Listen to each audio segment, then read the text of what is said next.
Yeah, good morning. So we are continuing with the Srimad Bhagavatam, Canto 3. This is part 2, that is chapter 24. We had started a new chapter last weekend. So we'll continue with that. We had come till verse 17, now verse 18 onwards. A small recap of what happened in the past. Here you will find that up to the last verse, Devahuti has given birth to 9 children, that is 9 girl child, and they are growing up and they have supposed to get married. Now Devahuti asks her husband, she said, we have enjoyed our life in the material world for so many years. It is high time that I think in terms of liberation, because this life is not meant for the purpose of having sensual enjoyments and going after our passions, but the life is given so that we can reach this state of liberation in this life itself. So for which the first primary criteria is a guru, a person who can teach us that. Second one is called knowledge. Knowledge from the past as well as the scriptures that are there. A spiritual master, the knowledge, the methods of reaching that place, and the sadhana that goes along with it. All these are required so that we can reach the state of realization or liberation. So she says, I am missing that, so can you kindly help me out? So when she is talking to her husband, Krsna Muni tells her, I already have a blessing where I am going to give birth to the Lord himself. That means Sri Hari is going to be born in your womb. Same Sri Hari that we are talking about, Sri Krishna. And he is going to be the world teacher. The first teacher of its kind who is going to teach about how to reach the state of self-realization, liberation to you first. So this is the way in which he consoles her.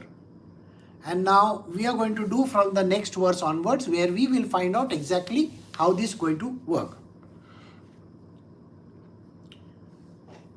We are doing Srimad Bhagavatam, Canto 3, Part 2, Chapter 24, verse 28. Lord Brahma then told Devahuti, my dear daughter of Manu, the same Sri Krishna who killed the demon Kaitaba, Narayana, is now within your womb.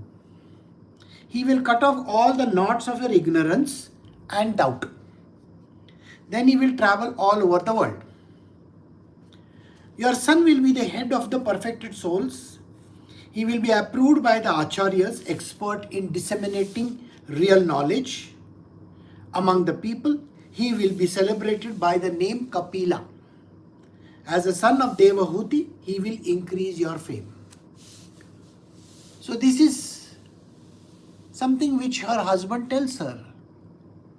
Devahuti is distraught that she is not going to get spiritual knowledge. So he says, don't worry about it.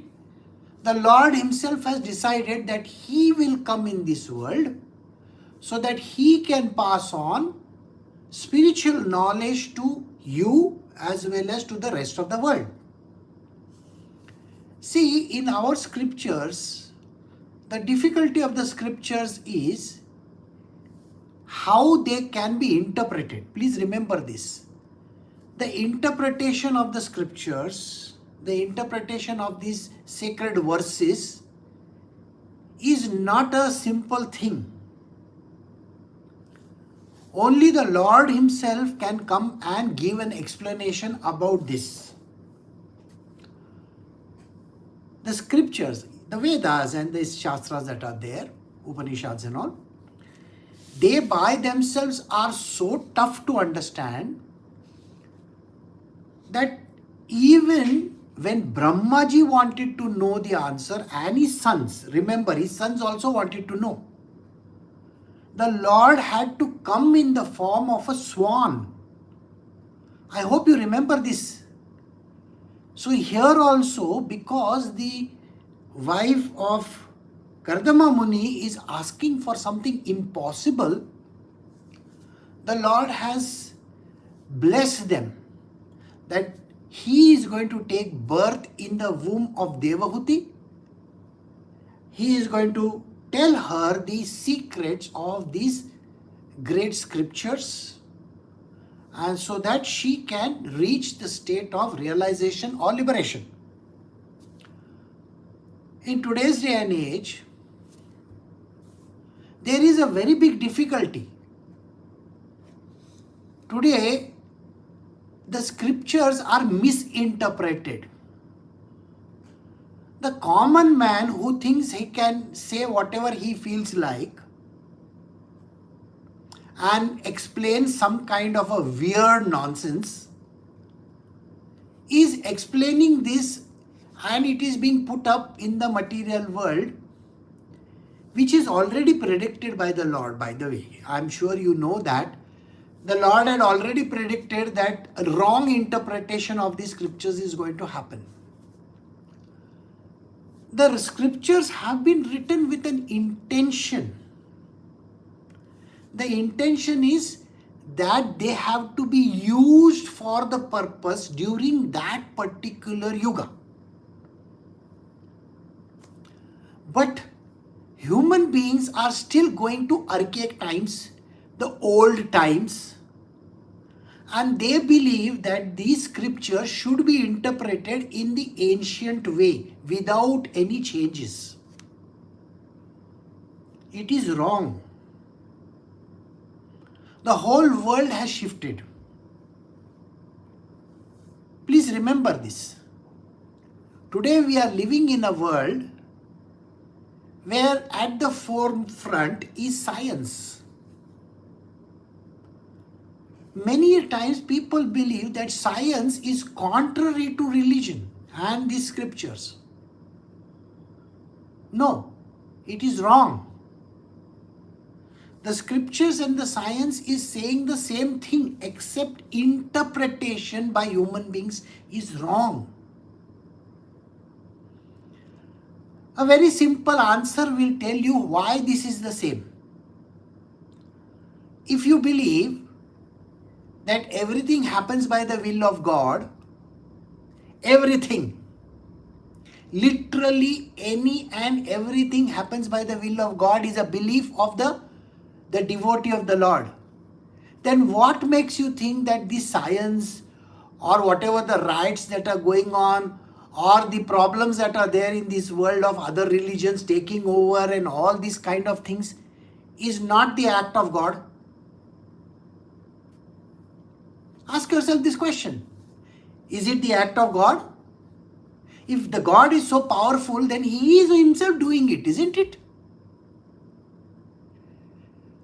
But how many people interpret it in this way? What do they say? They believe that no, somebody is doing something wrong. Now,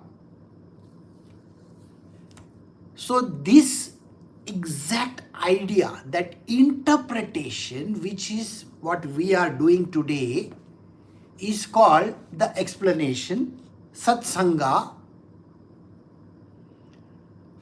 and exposition of the scriptures has been done by the Lord time and again. Do you know this? The exposition of the scriptures have been done time and again. You will find that this scripture, now let us take just this scripture. It is called Srimad Bhagavatam. Okay? The Lord Himself had taken the form to create the story from this. There is one particular version of it, which is called Uddhav Gita. The Uddhav Gita's exposition is done by Eknath Maharaj. It is called Bhagavati Eknath. In Eknath Bhagavati it is called. Similarly, Jnaneshwar, Santa Jnaneshwar, who is the Lord Himself, had done something in the past which is called Jnaneshwari. Okay? So, understand one thing, he comes continuously and gives the explanation and goes away. So the Lord himself will come, give an exposition, and he will go away. And the next time when the exposition is required, he will come back once again. So this is what he does. So when the first time it happened, Devahuti had asked, and the Lord himself had told Kardama Muni, I will come and explain to her. And so, it is Sri Hari who had killed Kaitaba. If you remember, in the past we had done this in the scripture. He will come and remove the knots of ignorance and doubt. So there are lots of doubts in the minds of people. They have to be removed. And that is the reason why Sri Krishna, Narayana, takes the form of Kapila Muni. And he comes and explains the scriptures and the esoteric secrets to his mother, Devahuti.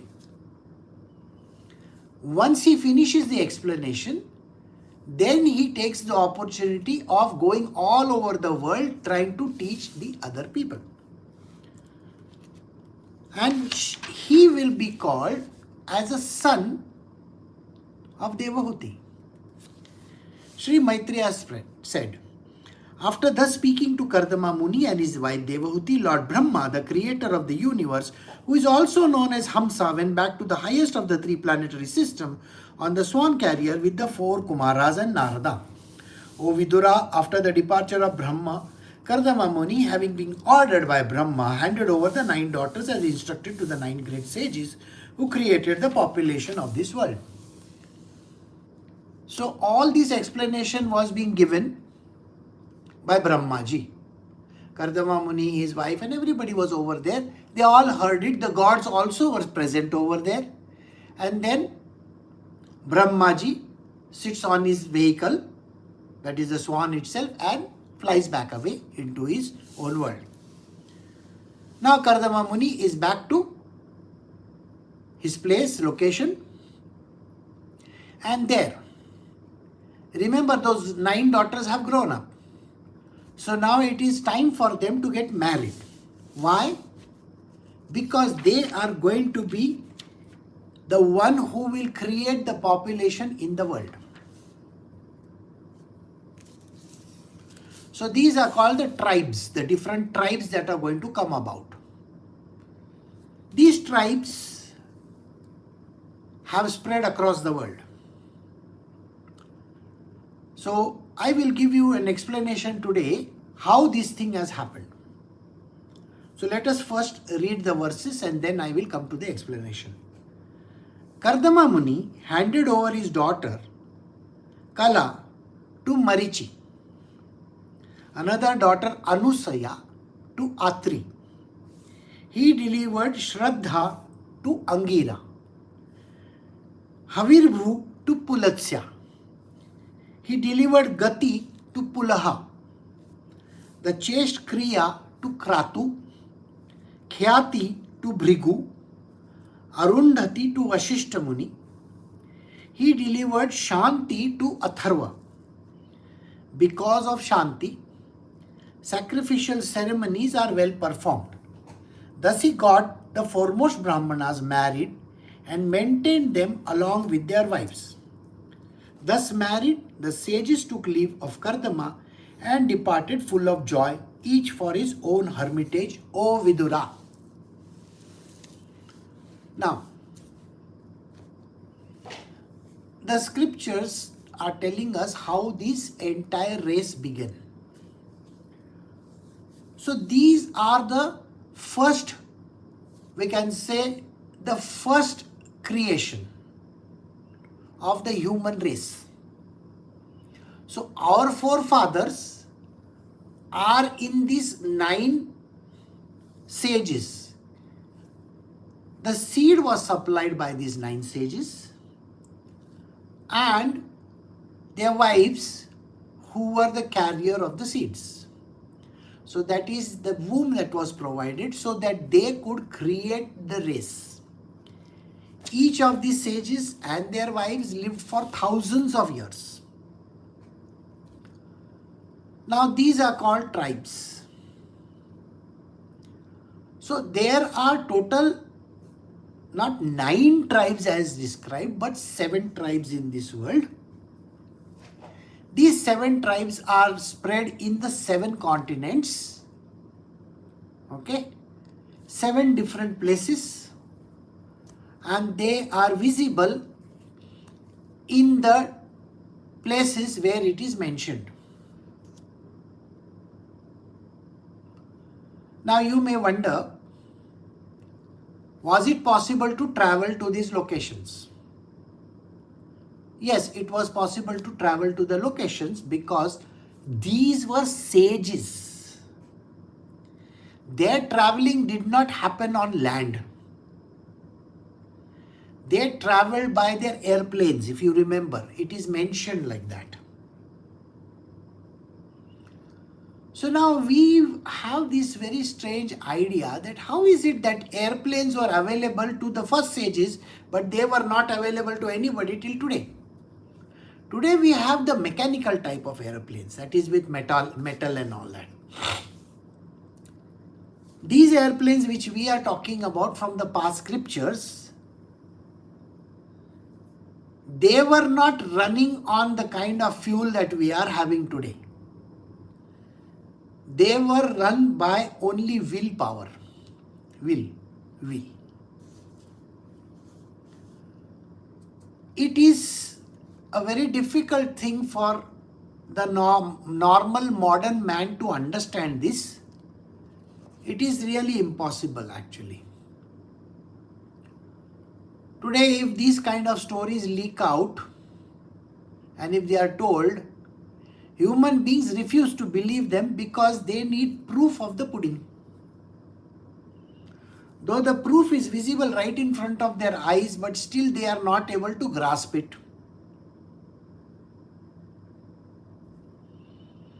Think on the lines of,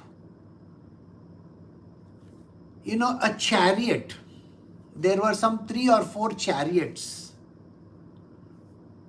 which were found in a village in central India just last year. These chariots date back to 4000 BC. And you will wonder, 4000 BC chariots, how is it possible? When you have pyramids which are made impossibly without any knowledge as such, nobody understands them. How can somebody make pyramids at such a beautiful, the rocks have been cut so beautifully. How can somebody lift a rock like that? How can they build chambers like that? It's impossible to even think today. The stoning, which is there. In England, the statues which are there in the Christmas Islands, the pathways in Peru of 3,500 kilometer road, and along the road so many different pyramids have been built. Only 5% has been explored. The remaining 95% nobody knows. I hope you are getting the point. The people, there are graves today which are more than 3,500 to 5,000 years old graves are there. If you excavate them, you will find that these people looked very much like the Africans and the Indians. Are you getting the point?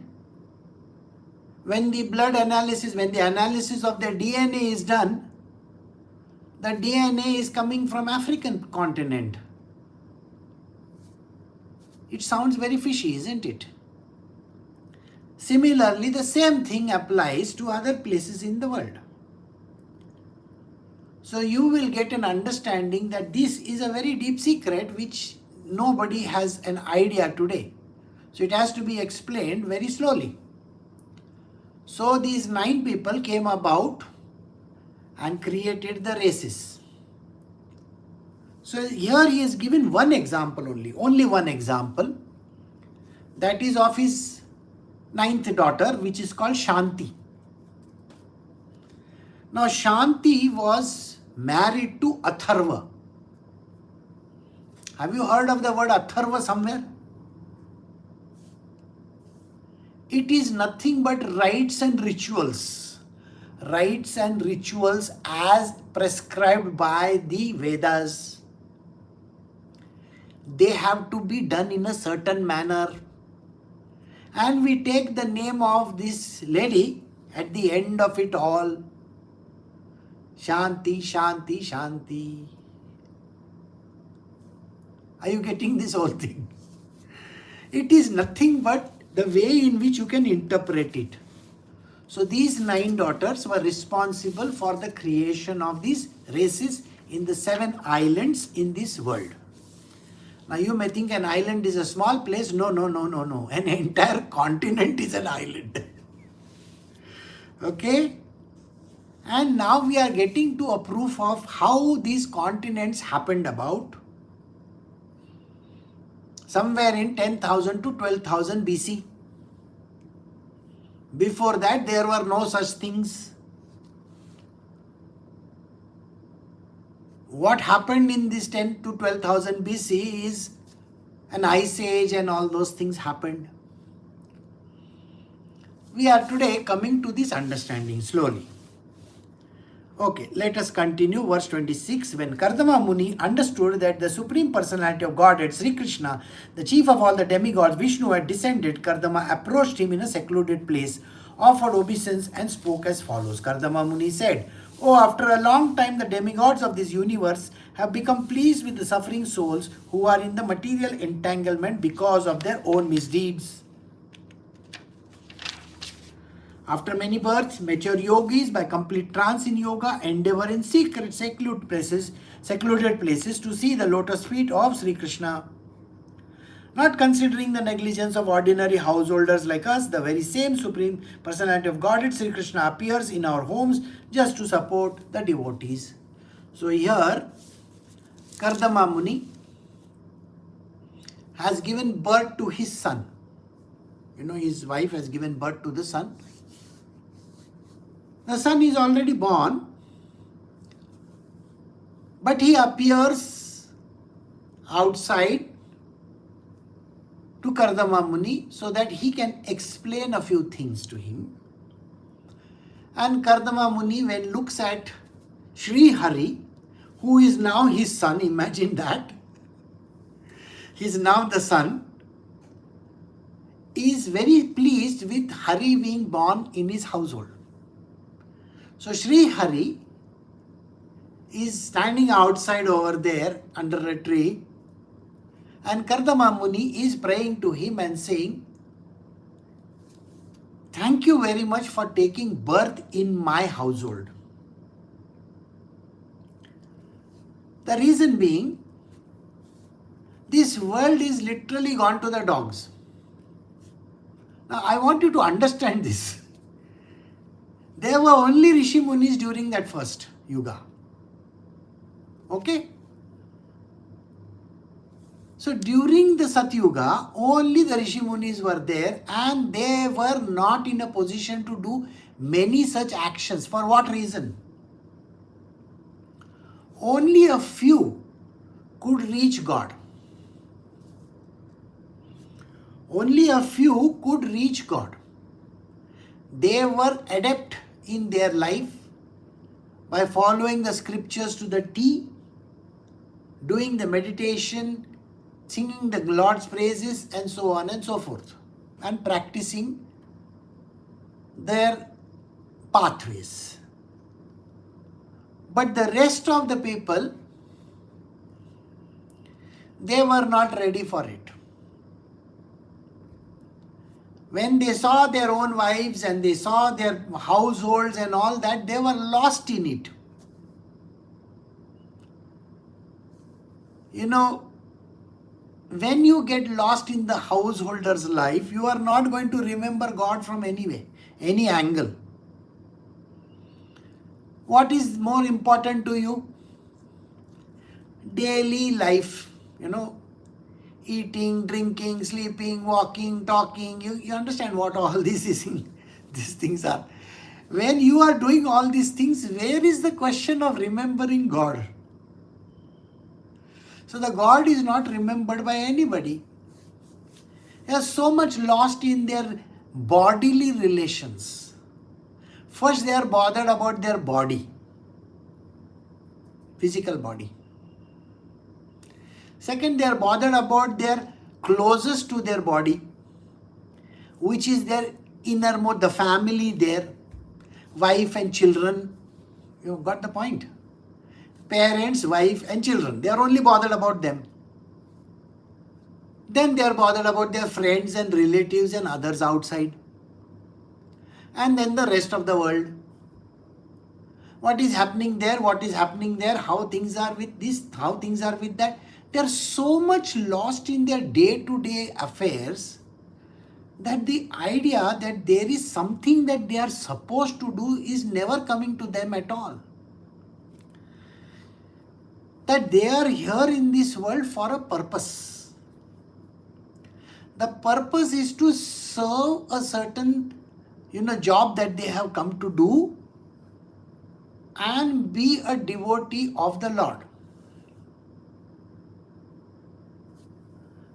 I want you to understand whether this is the same thing which is taught in all other places in the world. I want you to think about it. What does communist countries or China say? A communist country like China or Russia for that matter or any other, what do they say? First you owe your allegiance to your nation, correct? Nation comes first. Second one is the party, whichever the party is. Then you are supposed to do the job which you have been allotted to do. See, there is a job which you are supposed to do. So in China, if you are designated farmer, you are supposed to be doing farming. Got the point or no? It is the government which will give you the money. Got the point? It is the state which provides you with everything. So you want to get married and settle down, that's a part of the state's functionality. You are doing it as per the regulations laid down by the state. So you find your bride or bridegroom or whoever, get married, settle down. The house and everything is provided by the government. I want you to think about this. So where is their first allegiance? To the state or the government, isn't it? So they have to conform to them first. So they have to go through the state laws, they have to say the anthems and various other things. You know what an anthem is, isn't it? You have to bow down to the flag over there. You have to perform the actions committed to the state. This is the truth. Now let us take Islam. In Islam also, the first allegiance is to God, Allah. Are you getting the point? First is to Allah, second one is to the scripture that is there, that is the Quran. And third is your life.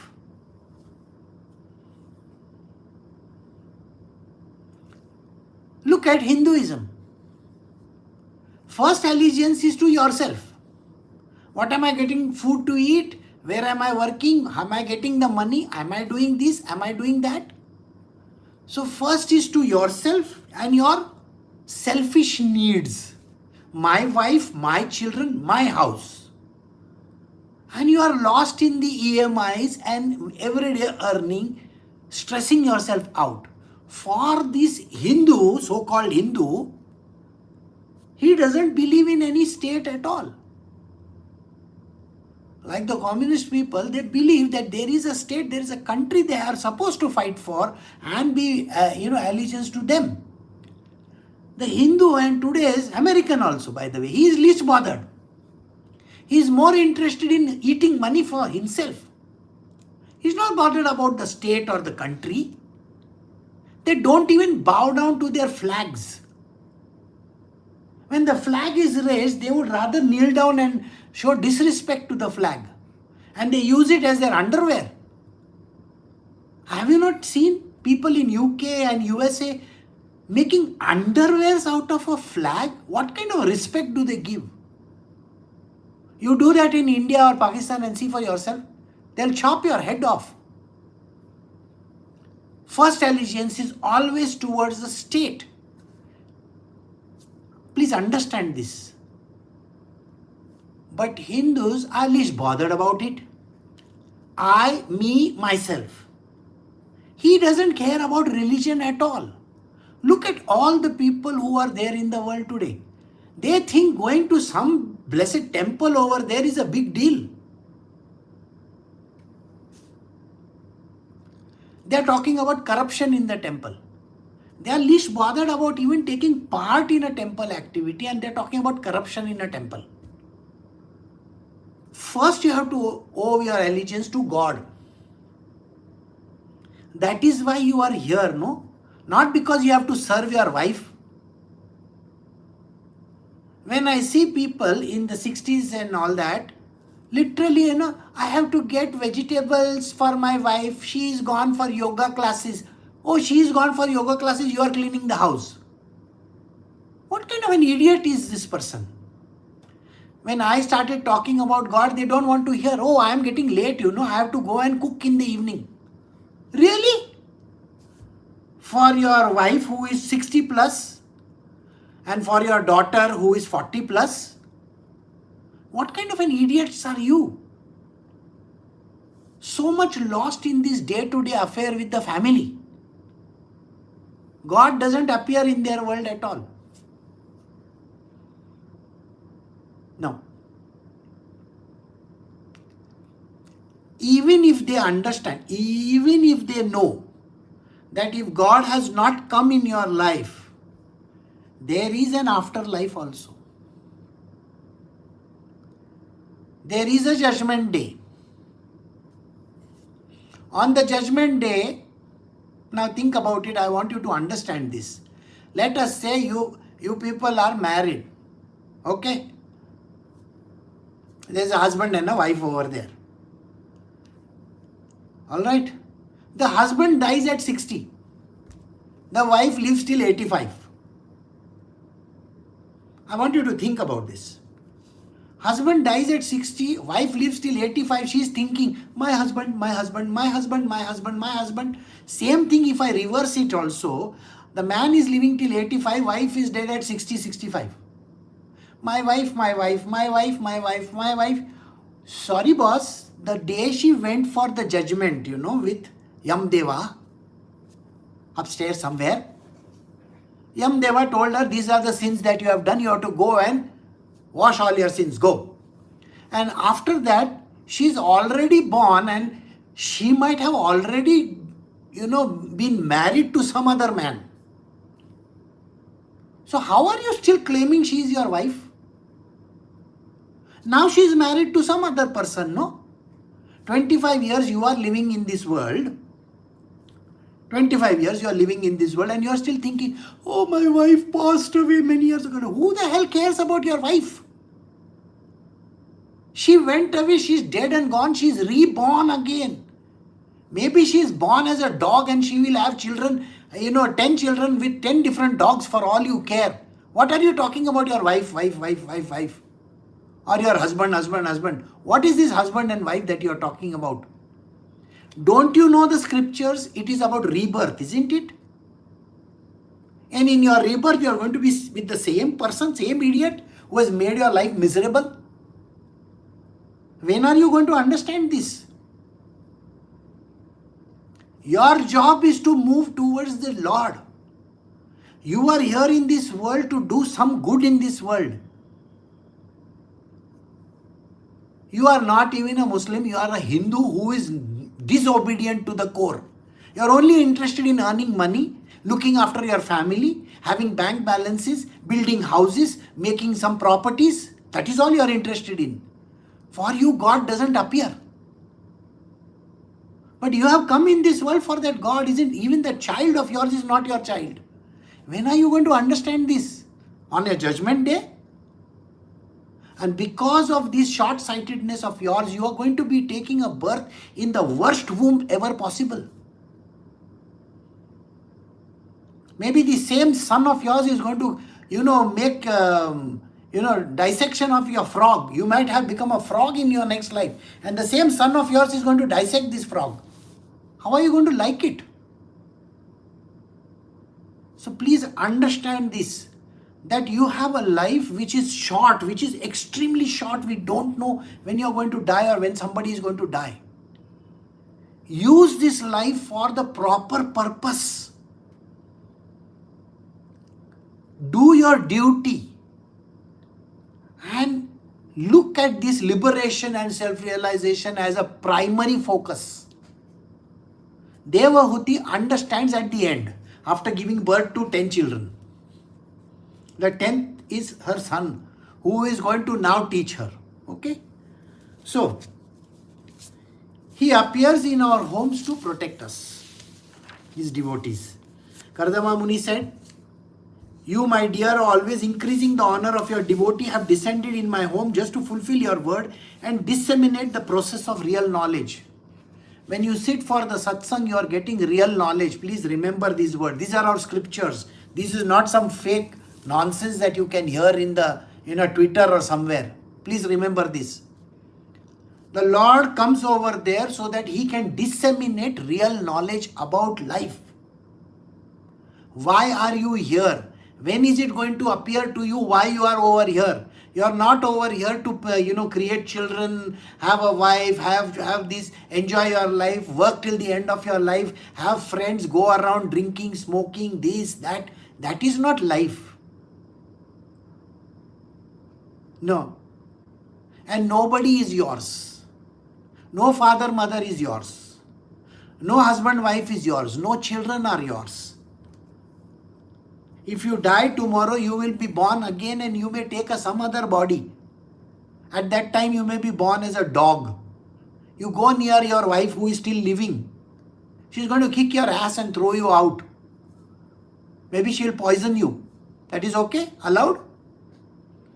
So kindly use your brains and understand why this is. So the Lord is saying over here, he has come over there so that he can disseminate this knowledge to mankind. All this sounds very harsh to your ears, no doubt about it. But that is the truth. It is called the true, real knowledge. That is what he says. Kardama Muni said, "Yes, my dear Lord, you are increasing the honor of your devotees, have descended in my home just to fulfill your word and disseminate the process of real knowledge." This is called the process of real knowledge. Knowing the scriptures. One of the perks is to live a life properly as a grahastha. Yes, it's called a perk. You can get perks in your company, no? You can get 30 days holiday or 25 days holiday in a year. You can get to fly one-way ticket or two-way tickets for your holidays and all those kind of things. Those are called perks. Tomorrow the company can withdraw the perks also, isn't it? Can say, no, we are not going to give you these perks anymore. And that can also happen. So this life of yours is a perk. If your grahastha life is there, it is a perk. My dear Lord, although you have no material form, you have your own innumerable forms. They truly are your transactional forms which are pleasing to your devotee. My dear Lord, your lotus feet are the reservoir that always deserves to receive worshipful homage from the great sages eager to understand the absolute truth. You are full of opulence, renunciation, transcendental fame, knowledge, strength and beauty, and therefore I surrender myself unto your lotus feet. So Kardama Muni is also understanding why the Lord has taken birth in his household. He knows very well that the Lord who is full of opulence, he is full of that grandeur and glory, which is as described over here. renunciation, grandeur, glory. He is the true knowledge. He is the absolutely pure knowledge which he is going to disseminate in this world. And it is the transcendental form that has come in front of him, in front of Kardama Muni. It's full of opulence, renunciation. Renunciation. You understand the word renunciation is connected to God. He may be married 16,108 wives also as Sri Krishna, but he is a complete renunciate. It is not that he is dependent on himself to go and earn his living. Have you heard of Sri Krishna earning his living or something? No. Have you heard of Sri Ram living with his wife? Or what was his job? Sri Ram was interested in ruling his kingdom. That is the job the Lord had come for. Are you getting it? Look at all the avatars of his. Every avatar of his. As Narasimha Swami, he had come. Was he talking about my wife, my children, my wife, my children? Was he talking like that? He had come to serve a purpose. If I ask you the question, do you know the wife of Parshuram? You know what your answer is going to be? I don't know. She must be Lakshmi. Really? Now think about Sri Ram. What kind of life he had with his wife, by the way? When it is time, he has to renounce. And his focus has to be the job that he is doing. What is the job that Sri Ram is supposed to do? He is supposed to rule the kingdom of Ayodhya properly. That is what he was doing till the end of his life. Got the point?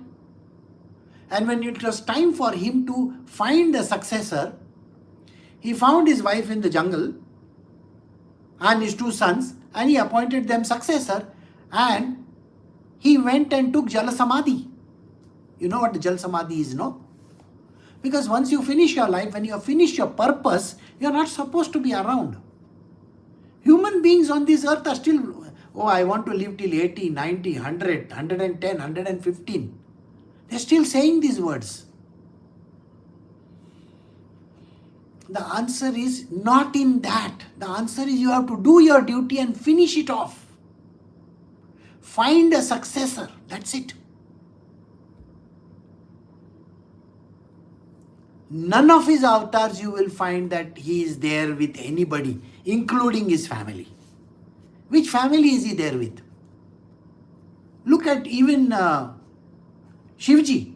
What is he doing? He is going to play around with Ganesha. Ganesha, let's play a cricket match. You think that is what Shivji is doing? Or with Kartik Swami, let us go and roam around in this world. He is not interested in that. He is doing what he is supposed to do. Sit in the Himalayas and meditate. Because he is running the world. He's got a very big job to do. He is focused in his job. Brahmaji is focused in his job. He is not running after that lute playing wife of his. Understand, you got the point or no? Even the Lord, Sri Hari, his wife may be doing whatever that is necessary. She may be running the empire, all the financial empire of hers. He is not even opening his eyes to look at what she is doing. He is a complete renunciate. When the Lord himself, Sri Hari, is a renunciate. And you are so much attached to my wife, my children, my husband, my this, my house. What is this?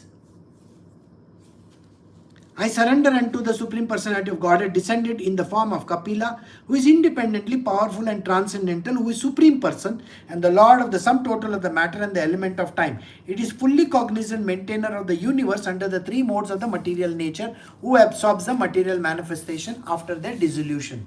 This verse is already explained to you many times. The Lord is the master of everything. He is the one who creates, sustains and destroys. And he is the one who is the supreme master of this whole universe. Today I have something to ask from you who are the Lord of the living entities. Since I have now been liberated by you from the debts to my father And since all my desires are fulfilled, I wish to accept the order of an itinerant mendicant.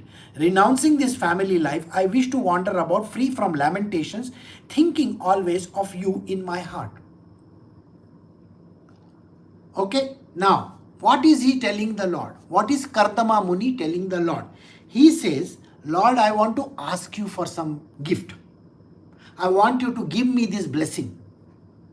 Okay, he has had 9 girls and 1 boy. Remember this. The boy is none other than Kapila Muni. So he is talking to Kapila Muni, who is Sri Hari standing in front of him. So he is saying to Sri Hari, please grant me, so that I can become a sadhu sannyasi. I can go away. Because I have finished my job. My job in this world was to create the race. You understand? The 9 daughters and 1 son. So I have finished my job. I have done my meditation. I have done all this that was necessary. I am now an enlightened person also. I have no job in this world to do. And most important of it all is, I have served my father's purpose. The first permission that you have to take, if you ever want to get out of this material worldly stuff, the first permission has to come from your father and mother. Okay? If your father is alive, take his permission. If your mother is alive, take her permission. If both are alive, take their permissions. The next permission could be of your wife, but that is not needed. You just have to inform her that I am going. Chaitanya Mahaprabhu did that. Chaitanya Mahaprabhu also took his mother's permission. He told his mother, Mother, I am interested in spiritual. I want to go roam around in this world looking for the real truth. Who is Chaitanya Mahaprabhu? The Lord himself, isn't it? Look at Adi Shankaracharya. Look at Ramakrishna Paramahansa. All these people were there. And they have to take their father and mother's permission first. And then join this gang. Okay? So, and all desires are fulfilled. What other desire does a man have? Desire is to have a job and work for the family. That is the first one, isn't it? To do good studies and all and take up a job. That is the first one. After that, raise a family. Raising the family, and if your son is already grown up, then you don't have to be around. You will find that a son of 16 years or 18 years, the person who is interested in this can tell his son, please take care of your mother and walk away from there. It is allowed. Because the truth is not in running a family. This is not the truth. And this is what Kardama Muni is doing today. He says, since all my desires are fulfilled, the desire of having those 9 girls, he has had. The Lord being born, yes. Creating the race. Girls are married and gone. I want to accept the order of the itinerant mendicant. I want to shave my head. I want to put orange clothes and I want to go walking all over the Himalayas and this India. Renouncing my family life. I wish to wander about, free from lamentations, thinking always of you in my heart. When the person takes this kind of a life, he is not supposed to be bothered what is going to happen to my wife, what is going to happen to my children, what is going to happen to my, my house, my property, my money and this and that. No, that is not your worry at all. Once you take up a sannyasa, once you take up this itinerant, mendicant, become a mendicant, that is none of your concern. Remember what I said? That wife or that husband is only of that life alone. But tomorrow if you die or they die, they will be reborn again. You won't even recognize them. You may abuse them. If that person is born as a rat in your family, you're going to catch the rat and kill it with rat poison. I hope you get the point. The common sense will tell you that after death, the person is not yours. And before birth also the person was not yours. No way. Just because you people came together, you have become some relative of yours, including that mother, father, brother, husband, wife, this one, that one. Nothing. This is a very common understanding. You have to take it. So, renouncing this, he says, I wish to wander about, free from lamentations. All these lamentations, what is going to happen to this world? Where is the money going to come from? Who is going to run my house? That kind of lamentations that are there, they are not supposed to be there. We have already done this in number of scriptures. Have we not done it? Devi Mahatmyam, have you not seen the two people? Okay. One is the king and one is the merchant. Both of them go through hell in their life. Their wife and children only throw them out. Isn't that what happens? So thinking always of you in my heart, Sri Krishna, that is in the form of Kapila Muni, said, whatever I speak, whether directly or in scriptures, is authoritative in all respect for the people of this world. O Muni, because I told you before I would become your son, I have descended to fulfill this truth. So, Sri Hari, he has been invoking Sri Hari, Kardama Muni. So Sri Hari, who has been quiet all along, is now going to tell him about the future. And he opens his mouth and he says, yes, the absolute truth is what I have come to give you. Everything is written in the scriptures. Whatever I speak, whatever the Lord is speaking, directly in the scriptures is authoritative in all respect for the people of this world. So there is no exception in this rule. It is valid for everybody, not just one person, not just for Kardama Muni. No. Whatever is written in the scriptures is valid for everyone. The 4 stages of your life. One is the bachelor stage, one is the householder stage, one is the vanaprastha stage, and finally is the sannyasa stage. These stages are valid for everyone. Everyone, no exceptions. Similarly, the varna is also valid. The type of jobs that you all are doing or where you are. Okay? Your swadharma is valid. This is written in the scriptures. And all this is real knowledge. So he says, whatever I am speaking is the truth that is written in the scriptures. So that I can disseminate this knowledge to everyone, I am born as your son. So Kardama Muni is given the assurance by Kapila Muni that you are right about it.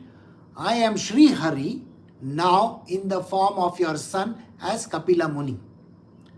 And I will be giving you instructions about this. And we have come to the end of verse 35 and we will stop over here for today. Recording.